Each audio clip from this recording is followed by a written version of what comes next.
కలుగుటకు సమస్తం సమకూడు జరుగును. బాగా మాకు రెండు పక్కల వాయించినట్టుంది. మేలు మేలు మేలు, ఊరుకోయా నువ్వు. మేలు అంటే మేలు, ఏం మేలు? చచ్చిపోతుంటేడా.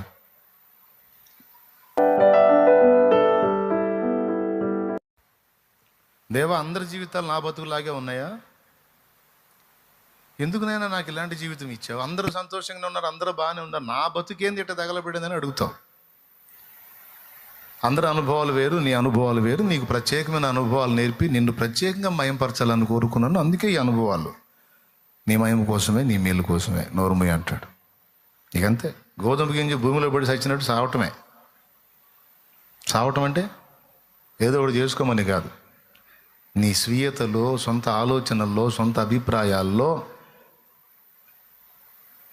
నిన్ను నువ్వు మరణమునకు అప్పగించుకుని దేవునే నీలో ఏలనిస్తే, యేసునే నీలో పనిచేయనిస్తే అప్పుడు మహిమ పొందుతావు, మహిమపరచబడతావు. అలాగని భూమి మీద నీ జీవితంలో ఆయన చిత్త ప్రకారం సమస్తం జరిగిస్తాడు. కొంతమందిని కొన్ని అనుభవాల్లో గుండా నడిపిస్తాడు. ఇప్పుడు అచ్చం నా అనుభవాలు లాంటి అనుభవాలు అన్నీ మీకు రావు. మీ అనుభవాలు లాంటి అనుభవాలు నాకు రావు. ఇప్పుడు మా అమ్మ ప్రసవ వేదన పడి బిడ్డను కంది. ఆ అనుభవం నాకు కావాలనుకుంటాను 10 జన్మల్లో. ఎట్లా జంటుగా పుడితే 10 జన్మలు ఎత్తిన రాదు. అసలు ఆ కడుపులో ఆ బిడ్డ కదులుతున్నప్పుడు ఆ నొప్పి ఎలా ఉంటుంది, ఆ బాధ ఎలా ఉంటుందో తెలుసుకోవడానికి ఏ పురుషుడు ట్రై చేసినా కుదరదు. దేవునికి స్తోత్రం. అది అమ్మకే తెలుసు. ఆ నొప్పి, ఆ బాధ, ఆ అనుభవం, ఆ కదలికంతా అమ్మకు మాత్రమే పరిమితం. అట్లాగున మిమ్మల్ని అందరినీ నడిపించడానికి నన్ను దేవుడు తీర్చిదిద్ది నడిపిస్తున్న తీరులో నాకు నేర్పిన అనుభవాలు నావే. అందులో కొన్నే నీకు ఉపయోగపడతాయి, కొన్నే నేను నీతో మాట్లాడతాను, అన్నీ మాట్లాడను. అట్లాగే నీ జీవితంలో నీకు దేవుడు నేర్పే అనుభవాలు కొన్ని స్పెషల్గా ఉంటాయి. ఇదేంటి నాకు ఇట్లా అని అనొద్దు నువ్వు. అంతే, స్పెషల్గా. నీ రూపం స్పెషల్, నీ జీవితం స్పెషల్, నీ అనుభవాలు స్పెషల్, అంతే. ఏ ఇద్దరు అనుభవాలు ఒక్కటే కాదు, ఖచ్చితంగా మార్పులు ఉంటాయి. ఏమైనా అర్థమైందా నేను చెప్పింది? కాబట్టి అందరూ బాగానే ఉన్నారు, నేనెందుకు ఇలాగ అనొద్దు నువ్వు. రేపు అందరి మహిమ వేరు, నీ మహిమ వేరుగా ఉంటుంది. ఇది నమ్మితే కొట్టు చప్పట్లు కొట్టి దేవుని మహిమపరచు. రేపు అందరి మహిమ వేరు, నీ మహిమ వేరుగా ఉంటుంది. మరి వద్దా చెప్పు, ప్రార్థన చేస్తా. దైవ చిత్తం నీలో జరగొద్దని చెప్పు, చేస్తా. అలాగే అగునుగా కానీ ఆమెను చెప్పుకో, ఇంటికి పో. అందరిలాంటి జీవితం నాకెందుకు లేదు, అందరిలాంటి ఆరోగ్యం నాకెందుకు లేదు, అందరిలాంటి ప్రశాంతత నాకెందుకు లేదు, అందరిలాంటి సుఖ సౌఖ్యాలు నాకెందుకు లేవు, అందరిలాగా అందరికీ భర్తలు ఉన్నారు, నేను ఎందుకు విధవనయ్యాను, అందరికీ భర్తలు ఉన్నారు, నా భర్త ఎందుకు విడిపోయాడు, అందరికీ భార్యలు ఉన్నారు, నా భార్య పెందలాడు ఎందుకు పోయింది, అందరికీ భార్యలు ఉన్నారు, నా భార్య ఎందుకు విడిపోయింది, అందరికీ పిల్లలు ఉన్నారు, నేను ఎందుకు గొడ్రాలనయ్యాను. ఎక్కువ శాతం మన బాధ అంతా కూడా ఇప్పుడు మన సమస్యలతో పాటు ఎదుటివాళ్ళని చూసి ఇంకా ఎడుతుంటాం. నాకు పిల్లలు లేరన్న ఫీలింగ్ కాదు, వాళ్ళకున్నారన్న బాధ. ఎక్కువ శాతం వేడిపో అందరికీ ఉద్యోగాలు వచ్చినాయి, నాకు రావట్లేదు. అందరూ నాకు అందరికీ వచ్చినాయి, నాకు రాలేదు. అందరికీ ఉంది, నాకు లేదు. అందరికీ సొంత ఇళ్ళలోనే, నాకేం అద్దె కొంపలు తిరగలేక చేస్తానా, సామాన్లు మార్చుకోలేక చేస్తానా.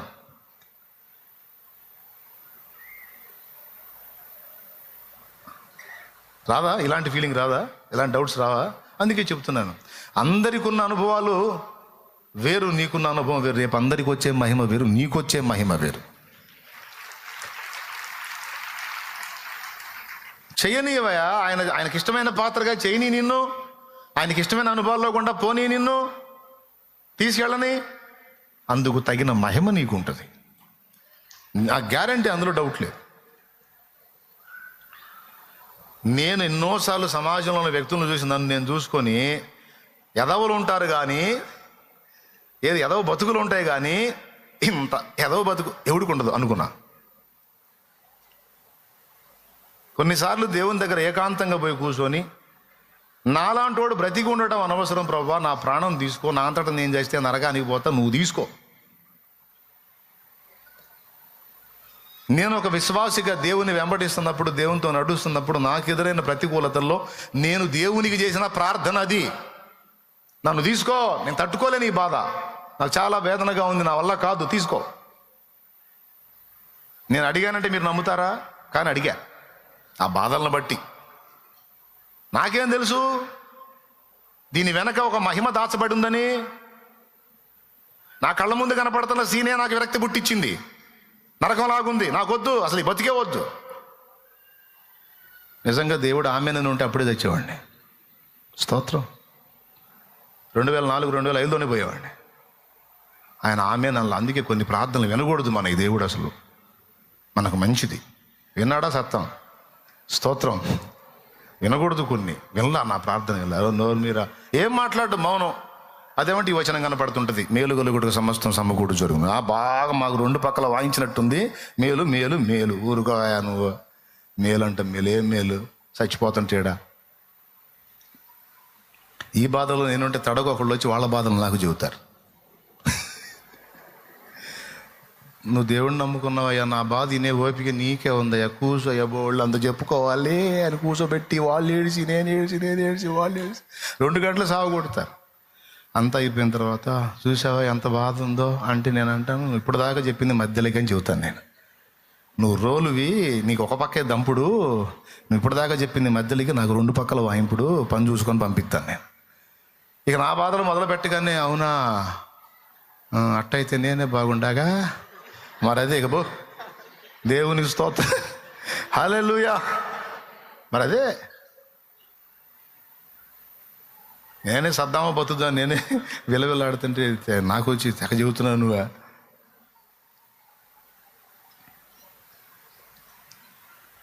నువ్వే బాధలు తల్లాడుతుంటే ఎవరో ఒకళ్ళు వచ్చి నీ దగ్గర కూర్చొని వాళ్ళు ఎడుతుంటారు, నీకు నవ్వు వస్తుంటుంది. ఇప్పుడు దాకా నేను ఎడుతూ కూర్చుంటే ఏమే ఊర్రా నాయన నా దగ్గరకు వచ్చి నా బాధలు నాకు చేస్తుంటే నేను ఏమొచ్చి ఏమో గందరగోళం. ఉన్నాయా మీకు అనుభవాలు? ఉన్నాయా? ఇంకా చెప్పాలంటే స్పెషల్గా మనం బాగా గందరగోళంలో ఉన్నప్పుడే తెగొస్తుంటారు మన దగ్గరికి. అదొక శోధనలాగా. ప్రశాంతంగా ఏడవడానికి కూడా అవకాశం ఉంటుంది. ఎంతమందికి ఉంది అనుభవం? పరీక్ష పెట్టినట్టు వస్తుంటారు, అప్పుడే వస్తుంటారు, మనం ఫీల్ అవుతున్నప్పుడే వస్తుంటారు. ఇక అన్నీ మానుకొని ఏ ఫీలింగ్ లేనట్టు ఏదా అనాల్సి వచ్చింది. అవునా? ఇంకేం చేయాలి? ఇక మన బాధలన్నీ మర్చిపోయి వాళ్ళ బాధని వాళ్ళు ఓదార్చి ధైర్యపరిచి వాళ్ళు అటు బాగానే వాళ్ళందరినీ ధైర్యపరిచిన తర్వాత దేవుడు మాట్లాడితే, ఇప్పుడు దాకా వచ్చిన మనిషిని ధైర్యపరిచావుగా, దేవుడు ఉన్నాడు నీకెందుకు అద్భుతాలు చేస్తాడని, మరి నీకు లేనా నేను అంటాడు. ఆ మనిషికి చెప్పావు కదరా ఇప్పుడు దాకా, ఆయన ఉన్నాడు, ఆయన అద్భుతగాడు, ఆశ్చర్యగాడు, అట్ట చేస్తాడు ఇట్ట చేస్తాడని చెప్పావు కదరా, మరి నీకు నీళ్ళేనా?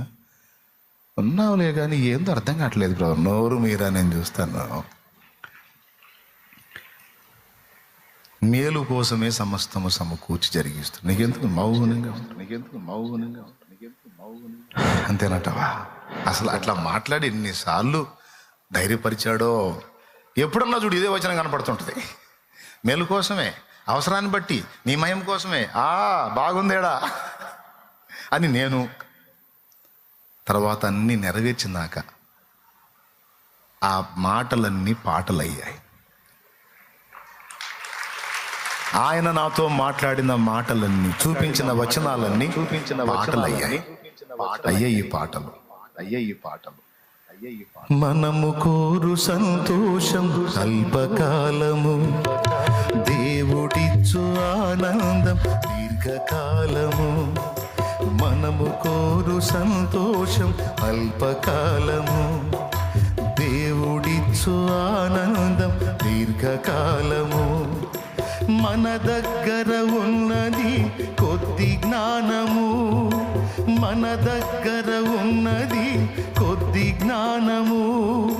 మన దేవుడు కలిగున్నది మహాజ్ఞానము. యేసుని క్రియలన్నీ మన మంచి కోసము, దేవుని ప్రేమించు వారికి తన సంకల్పము చొప్పున పిలువబడిన వారికి మేలు కోసమే సమస్తము సమకూడి తిరుగుచున్నవి. నిజంగా దేవుడు నడిపింపుల్లో కొన్ని చేదైన అనుభవాలు ఎదురైన ఓర్చుకొని మనం కానీ నిరీక్షిస్తే, ఆ నెక్స్ట్ స్టెప్లో దాచిన మహిమ ఏదో మన కళ్ళ ముందుకు వచ్చేటట్టు చేస్తాడు. మనకేమో తపన ఆగదు. ఇప్పుడు వచ్చిన గొడవంతా అది, తపన ఎక్కువ. ఎండాకాలంలో తపన మావులే, ఎనీ టైం తపనే. అన్న అయిపోవాలి అయిపోవాలి అయిపోవాలి, ఇప్పుడే ఇప్పుడే ఇప్పుడే ఇప్పుడే ఇప్పుడే. మనం తపన పడ్డామని దేవుడు తపన పడ్డాం. నువ్వెంత తపన పడినా సరే ఆయన మౌనంగా ఉంటాడు. ప్రభా సాయం చేద్దాం లేకపోవట, ఎప్పుడు నాయన నీకు చేస్తా లేకపోవట. నువ్వు టెన్షన్ పడ్డావని దేవుడు టెన్షన్ పడ్డు, నువ్వు గందరగోళం అని దేవుడు గందరగోళం వాడు, నువ్వు ఆత్రపడుతున్నావు అని దేవుడు ఆత్రపడ్డు. నింపాది కూర్చుంటాడు, సిద్ధిలాసంగా నవ్వుతాడు, అన్నీ చూస్తుంటాడు. నడిపించి నడిపించి నడిపించి ఒక్క మలుపు తిప్పుతాడు, మైండ్ పోయిద్ది అంతే అంతే. నడిపించి నడిపించి నడిపించి నడిపించి గందరగోళం గందరగోళం గజిబిజి గజిబిజి ఒక్క టర్నింగ్ అట్ట తీసుకుంటాడు అంతే.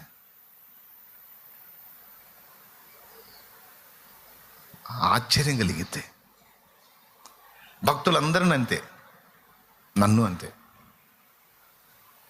రకరకాల అనుభవాలు నడిపించి నడిపించి నడిపించి ఒక్క మలుపు అట్ట తీసుకున్నాడు. తీసుకున్న మలుపు ఇంతవరకు ఇంకొక మలుపు అన్నట్టు లేకుండా స్ట్రైట్గా వెళ్ళిపోవడానికి సహాయం చేసి, ఇక ఏ మలుపు తీసుకున్నా అర్థమవుతుంది. స్టార్టింగ్ అర్థం కాక జుట్టు పీక్కున్నా, ఇప్పుడు ఇక ఏ మలుపు తీసుకున్నా దీని వెనకేదో ఉంది, దీని వెనకేదో ఉంది, దీని వెనకేదో ఉందని ఇప్పుడు అర్థమవుతుంది. అందుకే నా పక్కన ఉన్న వాళ్ళు జీవితం వాళ్ళు దడపడుతుంటే ఏం దడపకంటారా, ఏం దడపడకండి, దీని వెనక ఏదో ఉంటలేరా, ప్లాన్ ఉంటలేరా, ప్రణాళిక ఉంటుందా అని ఇప్పుడు చెప్తున్నాను. అదే అర్థం కాకపోతే అది. కాబట్టి మీరు కూడా అనుభవజ్ఞులై మీరు ఎదుర్కొనే వాటిల్లో కూడా మీరు ఏమనాలి, అవసరాన్ని బట్టి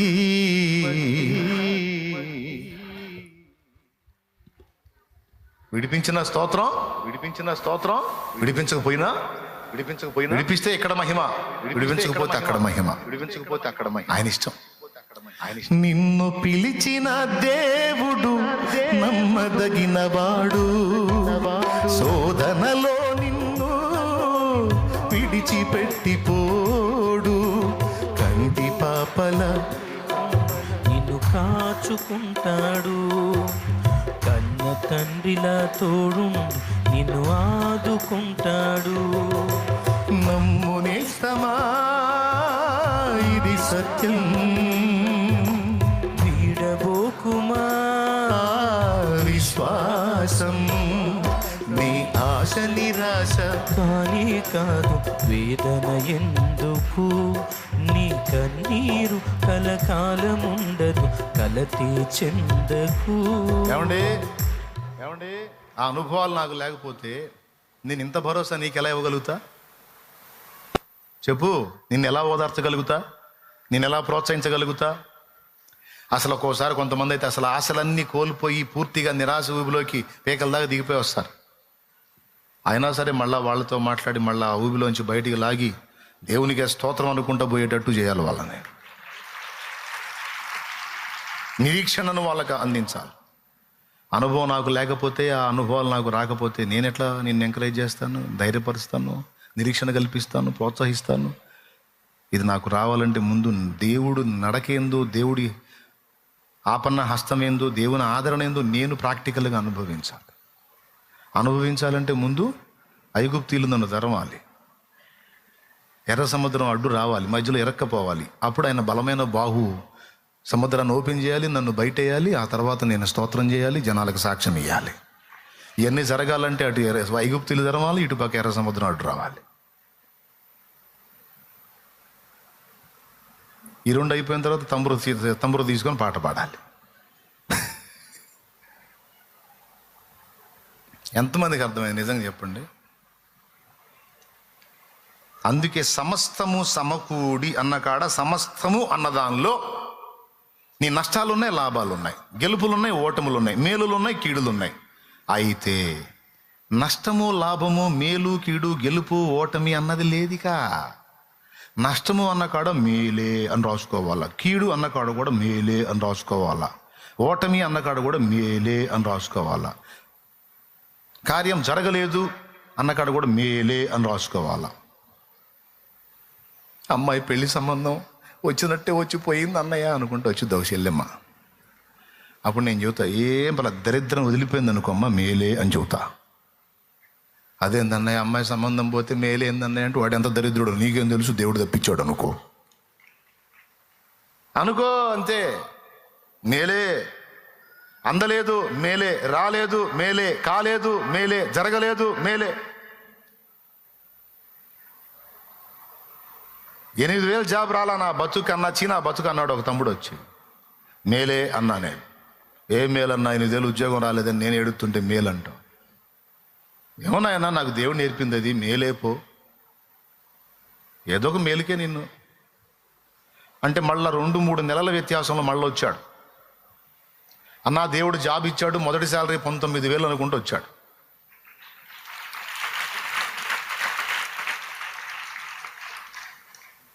ఇప్పుడు దాదాపు ₹1,00,000 తీసుకునే స్థాయికి వెళ్ళిపోయాడు.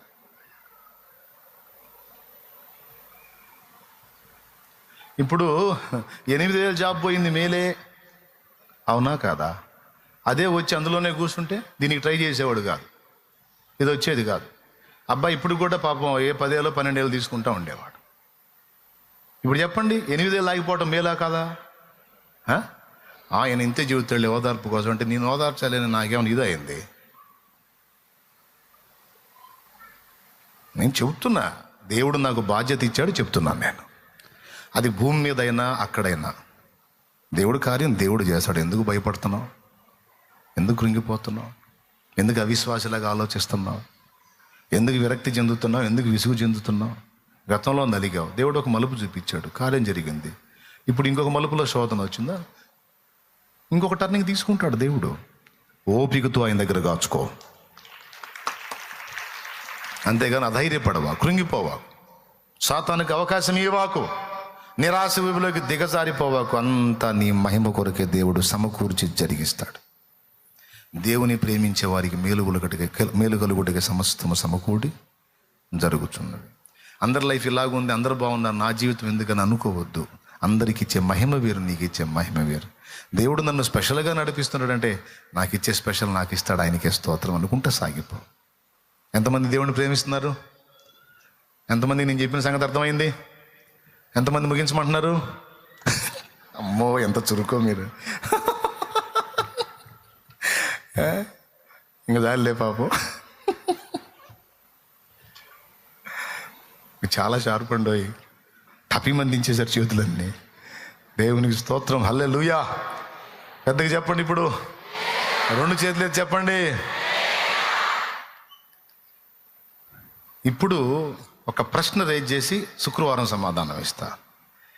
దేవుని ప్రేమించు వారికి మేలుగులగుటకు సమస్తము సమకూడి జరుగుతున్నవి అని ఉంది కదా. ఈ ఒక్క మాటే కాకుండా దేవుని ప్రేమించే వారికి ఇంకా బహువిధములైన లాభములు లేఖనం చెప్పింది. దేవుని ప్రేమించే వారికి దేవుడు స్పెషల్గా కొన్ని సిద్ధపరిచాడంట. అవి కంటికి కనబడలేదు, చెవులకు వినబడలేదు, మనుష్య హృదయానికి గోచరం కాలేదు, కానీ మనకైతే తన ఆత్మ ద్వారా బయలుపరిచాడు. చాలా సంగతులు సిద్ధం చేశాడు దేవుడు ఆయన ప్రేమించే వాళ్ళకి. అలాగే దేవుని ప్రేమించే వారికి జీవ కిరీటం అన్నాడు. దేవుని ప్రేమించే వారికి సమకూర్చే పని పాపాత్ముడికి నిర్ణయిస్తాడని చెప్పాడు. దేవుని ప్రేమించే వాడిని లోకము అనే ఉరి నుంచి దేవుడే కాపాడతాడు అని చెప్పాడు. దేవుణ్ణి ప్రేమించేవాడిని దేవుడు తప్పిస్తాడు అని చెప్పాడు గ్రంథం. ఈ మొత్తం బైబిల్లోనే ఉన్నాయి. అతడు నన్ను ప్రేమించుచున్నాడు గనుక నేను అతనిని తప్పించేదను. 91వ కీర్తన, అతడు నా నామం నెరిగిన వాడు కనుక గొప్ప చేసేదనని.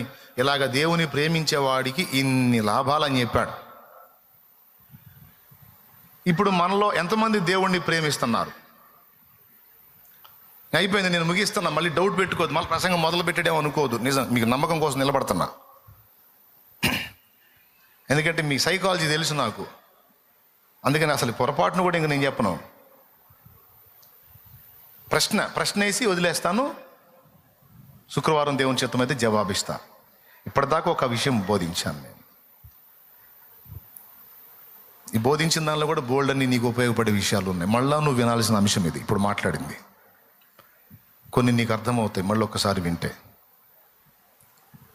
ఇప్పుడు నేను చెప్పే విషయం ఏంటంటే, దేవుని ప్రేమించే వానికి బహువిధములైన లాభములు ఉన్నాయని బైబిల్లో అనేక చోట్ల వ్రాయబడి ఉంది. ఇప్పుడు మీలో ఎంతమంది దేవుణ్ణి ప్రేమిస్తున్నారంటే అందరూ చేతులు ఎత్తారు. సంతోషం. నిజంగా ఎప్పుడు నీకు డౌట్ రాలేదా? తగినంతగా నేను దేవుణ్ణి ప్రేమించలేకపోతున్నాను, నేను ఎక్కువగా దేవుణ్ణి ప్రేమించలేకపోతున్నాను. భక్తులు కానీ శాలేమన్న కానీ నాకంటే ఎక్కువగా యేసయ్యని ప్రేమిస్తారు, దగ్గర అవుతారు, బాగా ఆరాధిస్తారు, బాగా దేవుని కొరకు ఫలిస్తారు. నేనేమో అంతగా ప్రేమించలేకపోతున్నాను, ఎంత ప్రేమిద్దామన్నా నా చేత కావట్లేదు అనే డౌట్ ఎప్పుడు నీకు రాలేదా? వచ్చిందా? రాలేదా? వస్తే చెయ్యొద్దు. మరి ఇందాక ప్రేమిస్తున్నాను అన్నావుగా, అంటే ప్రేమిస్తున్నావు కానీ దానిలో పర్సంటేజ్ కనపడుతుంది నీకు. అంటే 100లో నేను ఒక 20% ప్రేమిస్తున్నట్టున్నాను, శాలేమన్నను చూస్తే ఒక 80% ప్రేమిస్తున్నట్టున్నాడు, లేకపోతే ఫలానా భక్తుడిని చూస్తే ఇంకా ఎక్కువ ప్రేమిస్తున్నట్టున్నాడు, ఫలానా పాత భక్తుడిని చూస్తే ఇంకా ఎక్కువ ప్రేమిస్తున్నట్టున్నాడు. వాళ్ళలాగా నేను ఎందుకు ప్రేమించలేకపోతున్నాను? నాకు యేసయ్య మీద ఇంకా ఎక్కువ ప్రేమ పుట్టాలంటే ఏం చేయాలి? యేసయ్య మీద నాకు ఎక్కువ ప్రేమ కలగాలంటే నేను ఏం చేయాలి? ప్రేమ కలిగి ఉంటే అన్ని లాభాలే, ఎంత ప్రేమ కలిగి ఉంటే అంత మేలు. ఇప్పుడు ఆ ప్రేమ డోసే పెరకల్లాడుతున్నావు, ఏ మెడిసిన్ వాడితే ఆ డోసు పెరిగిద్దని. అసలు దానికి ఉన్న మెడిసిన్ ఏంది? ఇది ప్రశ్న. మీకేమన్నా సమాధానం ఉందా? దేవుని ఎడల ప్రేమ నీకు అభివృద్ధి కావాలంటే ఏం చేయాలి? ఏం చేస్తే దేవుని ఎడల ప్రేమ నీకు అభివృద్ధి అయితే? దేవుని ఎడల ప్రేమ ఉంటే ఏం జరిగిద్ది? బైబిల్లో చెప్పిన వాగ్దానాలన్నీ స్వతంత్రించుకుంటాం. ఇప్పుడు ప్రార్థన చేయాలని నీకు ఉంటుంది. ఓ దైవజనుడిని అడిగా, మరి దేవుడిని ఎక్కువగా ప్రేమించాలంటే ఏం చేయాలంటే ప్రార్థన చేయాలన్నాడు. అప్పుడు నేనన్నా ప్రేమ ఉంటేనే ప్రార్థన చేయగలుగుతాం, లేకపోతే చేయలేమన్నా. ఓ అన్నాడు. మరో దైవజనుడిని అడిగాను, ప్రేమ కలగాలి దేవుని మీద ఎక్కువ కలగాలంటే ఏం చేయాలంటే వాక్యం చదవాలన్నాడు. ప్రేమ ఉంటేనే వాక్యం చదువుతాం, ప్రేమ లేకపోతే వాక్యం చదవం అన్నా. ఓ కరెక్టే. మరి ప్రేమ ఉంటే ఏం చేయాలో, ఎలా ప్రేమ ఉత్పత్తి అయిద్దో, ప్రేమ ఉత్పత్తి ఎలా జరిగిద్ది అని అడిగితే ఇంకొక దైవజనుడు అన్నాడు, సేవ చేయాలి అన్నాడు. ప్రేమ ఉంటేనే సేవ చేస్తాం. ఆరాధించాలని ఇంకొక ఆయన అన్నాడు. అనుకుందాం, ప్రేమ ఉంటేనే ఆరాధిస్తాం. మనము ప్రేమలో వృద్ధి కావాలి, దేవుని ఎడల ప్రేమలో వృద్ధి కావాలంటే ఆజ్ఞలు పాటించాలన్నాడు. అప్పుడు నేను అన్నాను, ప్రేమ ఉంటేనే ఆజ్ఞను పాటిస్తాం, ప్రేమలోకి ఆజ్ఞను వినను మంచి. మనం చేసే ఏవైనా సరే ప్రేమ ఉంటేనే చేయగలం. ప్రేమ మనలో తగినంత లేకపోతే చేయలేము. మరి ఇప్పుడు ఆ ప్రేమ మనలో డెవలప్ అయితేనే అన్నీ జరుగుతాయి. అది డెవలప్ కాలేదంటే ఏ స్థాయిలో ఉందో ఆ స్థాయిలోనే లోబడతాం. అవునా? స్తోత్రం. మీకు ఎక్కువ ప్రేమ ఎవరి మీద ఉంటుందో వాళ్ళు ఏది చెప్పినా వింటారు మీరు.